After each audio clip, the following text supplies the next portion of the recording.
Hello, this is Brother E of Brother E's Trains and Transit. Today I want to discuss a very unusual phenomena in the annals of trains and transit, and railroading in particular. And that is the funicular, or in the United States is known as the inclined plane.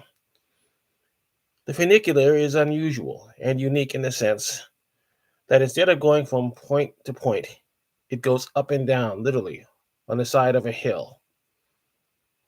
Now, for many decades prior to the opening of the first one, the Monongalia incline on May 28th, 1870 in Pittsburgh, the incline railway in some form or another had been used to haul coal, wood, and so forth to plants on riversides down steep hills. But in Pittsburgh came the idea finally that it might be a good idea to have such a railway built to carry people. You see, Pittsburgh is surrounded by hillsides. It is part of a confluence of the Allegheny and Monongalia River, which at the southern tip forms the Ohio River that flows southward. That's why they call Pittsburgh Three Rivers. By the mid 1880s, Pittsburgh, of course, had launched established itself as a manufacturing steel town. Pretty much all the steel produced in the United States, and most of it was produced in Pittsburgh and shipped wherever it was needed. And the people, of course, who came in who built up the population, as in other cities, um, lived right next to the industries, which the manufacturing plants, which only added to the congestion and the pollution that is associated with those steel smokes, fields, steel factories, the stacks, you know, um, building these things. And there became a need, of course, to spread out. Now, in the city itself, yeah, you could spread out on a relatively flat ground over a distance and develop a horse car and streetcar system of a network of early mass transit. But it was still inadequate since a lot of the people lived on top of the hills that surrounded it. So you had hills lining the banks of the Allegheny and the Monongalia. And in these days, it was impossible for any vehicle, basically horse vehicle, to get up the side of it. And they hadn't really built roads yet. So individuals who worked in these mills would have to climb down several hundred feet on wooden plankings, like a wooden path. They were planks, and it would take them a considerable amount of time to do that. And so a way was sought to get people up to these hills, to their homes, and with the increasing amount of people living in Pittsburgh who worked at these factories and these plants, to expand outward. It was not possible to expand outward in the traditional sense from the riverbanks of the Monongalia and the Allegheny directly across from the city itself. It could only go up, straight up a hill. So the idea was formulated to create inclined planes, or funiculars as they're known in Europe.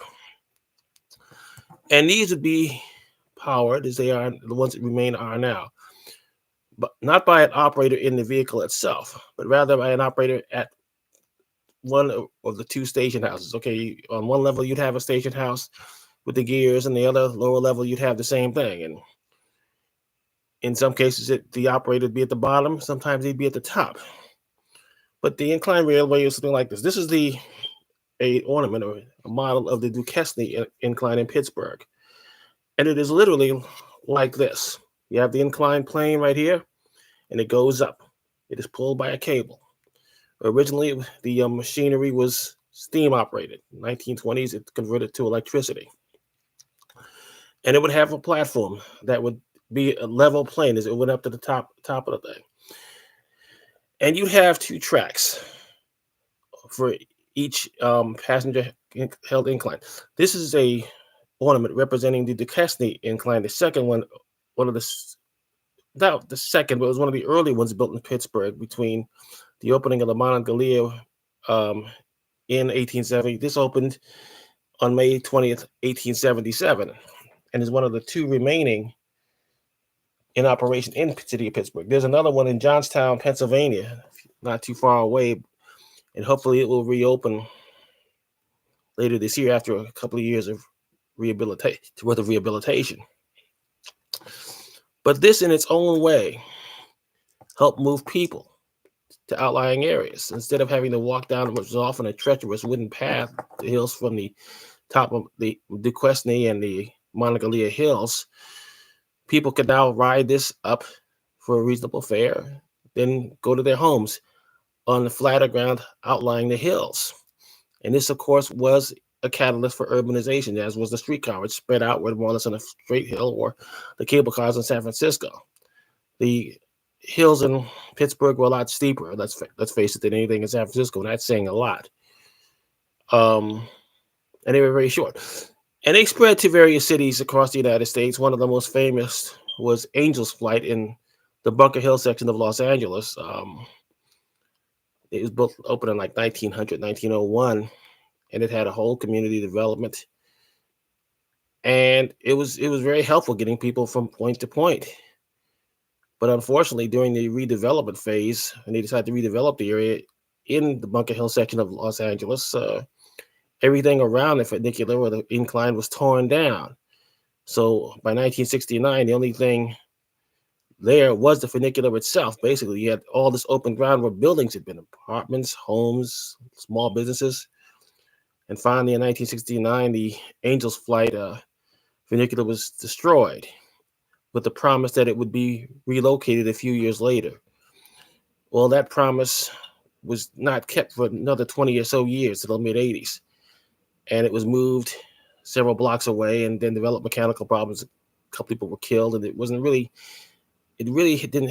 been in full operation for more than 15 years or so, when they got all the kinks of the new construction ironed out. So fortunately, in the case of Angel's Flight in Los Angeles, they retained the original two cars. So the cars that are flying the new route, which is shorter than the other one, less steep, are the original cars built in 1900, 1901, and which was used in the original area in Bunker Hill.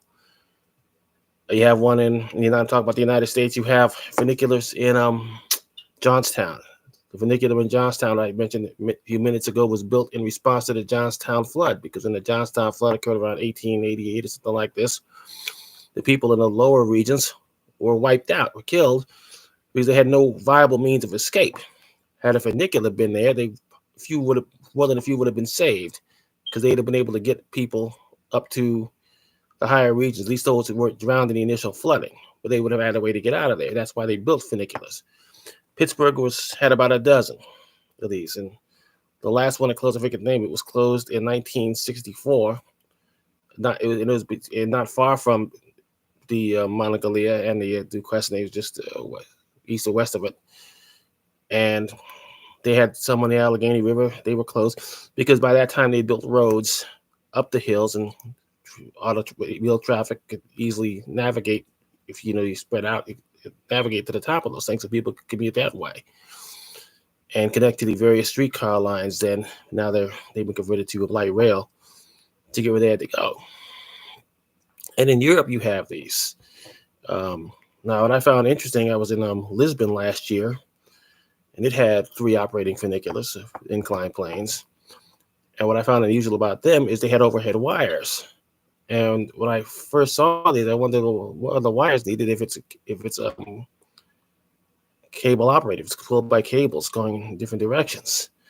And it turns out that in Lisbon, Portugal, and possibly other places that I expect to get to eventually, you had these things, overhead wires, to power the lights in them, something I didn't even think about, and something that is not employed on the Pittsburgh system, Duquesne and Monongalia. The lights are battery powered, just like the lights are battery powered on the cable cars in San Francisco. There was no external source of electricity that touches these vehicles. But all in all, they make for an interesting ride, and they're definitely a key component in trains and transit's role in urban expansion, because had the funiculars or the incline planes not been built in Pittsburgh, the city's urban expansion would have been severely limited, at least for many decades.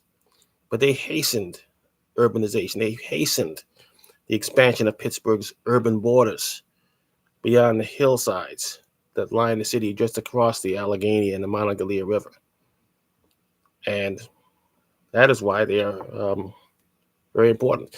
The Monongalia Incline, which has a different, cars look differently um, than this one, is not the most popular, is it? But it is the oldest. It is the first passenger carrying incline built in the United States. And sometime in 1884, there was a second incline built right next. It's still part of the Monongalia system. It was designed to carry horses and vehicles. That opened in 1884, 14 years after the original. And it stopped operating um, around 1933 or something like that, that part of it. And you can still see the foundations which held the pillars that supported the structure of the old incline that's transported first horses and wagons, then later heavy vehicles like cars. I maybe even a few buses on those things. I'm not sure about that. But that's been gone. But again, if you ride it, you can still see the remnants of the ancient construction. And it's considered a National Historic Landmark, very viable.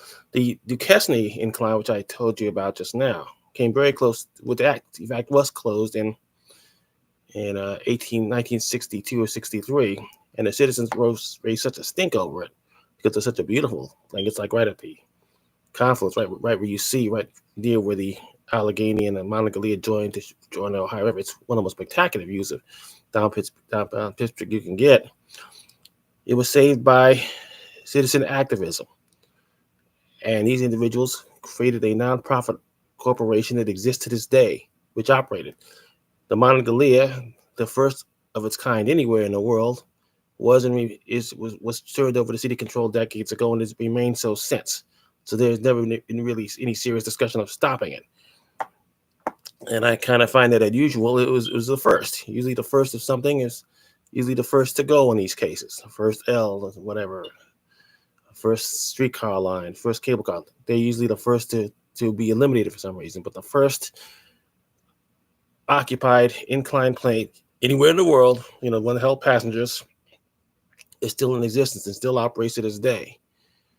And that is a good thing because there's a lot of history there. And so if you really want to get a feel for what Pittsburgh is like, by all means, go there just to ride these things, and you'll find it worth your while. So that's it for this edition of this podcast. Have a great day.